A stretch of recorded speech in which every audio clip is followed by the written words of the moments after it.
ዛሬ ቤተክርስቲያንን 99% የተጠጋት ቄስ በለው ዲያቆን በለው ሰባኪ በለው ለምንድን ነው? ለገንዘብ ሰቀቀኑ። አንድም ካህን አንድም ዲያቆን ደሞዝ የለም ከዚህ በኋላ በነፃ አገልግል ብትለው ታገኘዋለህ? አንድም አታገኝም። እንዲያው ከንፍሮ ጥሬ አይጠፉ።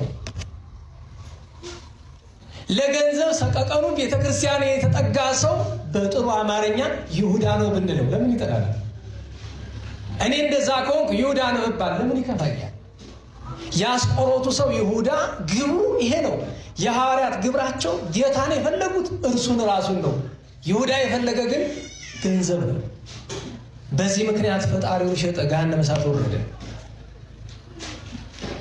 እሱ እንድናስተውል አደራ፣ እሱ እንድናስተውል አደራ። ለዛ ነው በዚህ ዘመን በሽታው እኛ ነን ብዬ የምለው። የሆነ ጥቅም ፈልገህ እንዴት በነገራችሁ ላይ እንቁ የሚለቀምበት ቦታ ላይ እንዴት ሰው ጠጠር ፈልጎ ይሄዳል? ደህና ዋላችሁ? በየመንገዱ ጠጠር አለ የለም? አረ ንገሩኝ። አረ በሞቴ። ታዲያ ጠጠር ፍለጋ ሰው 1000 ኪሎ ሜትር ይጓዛል? እንቁ አልማዝ ከሚገኝበት ስፍራ ላይ እንዴት ጠጠር ፈልጎ ይሄዳል? በሃይማኖታዊ ትርጉም እንቁ የተባለ እንቆ ባይሬ የተባለ ጌታ ነው። ባለቤቱ እግዚአብሔር ኢየሱስ ክርስቶስ ከሚገኝባት ቤተክርስቲያን እንዴት ሰው ገንዘብ ፈልጎ ይመጣል? እንደ ጠጠር እኮ ገንዘቡ ዓለም ሁሉ ገንዘብ እኮ ነው። በነገራችሁ ላይ ገንዘብ ተሰርቶም ተሰርቆም ተለምኖም ይገኛል። እንዴት ሰው ገንዘብ ፈልጎ ቤተክርስቲያን ይመጣል? ያ ነው ትልቁ በሽታ።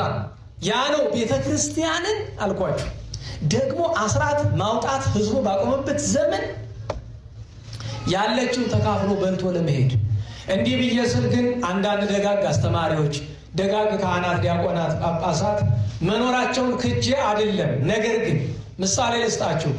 አንድ ሰፈር ውስጥ 1000 ሰው ቢኖር 900 ሌባ ከሆነ ስለ 100 ጻድቃን የጻድቃን መንደር ይባላል?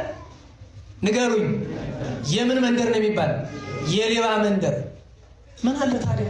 ይኸው እኮ ነው የቸገረን።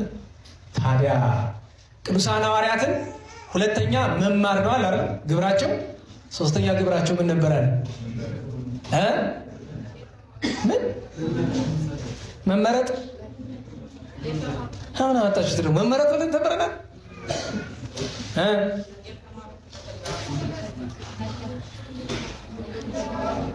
እስቲ ማስታወሻ ያዛችሁ ሰዎች ምንድን ነው ርዕሱን እንኳን ታስታውሱት?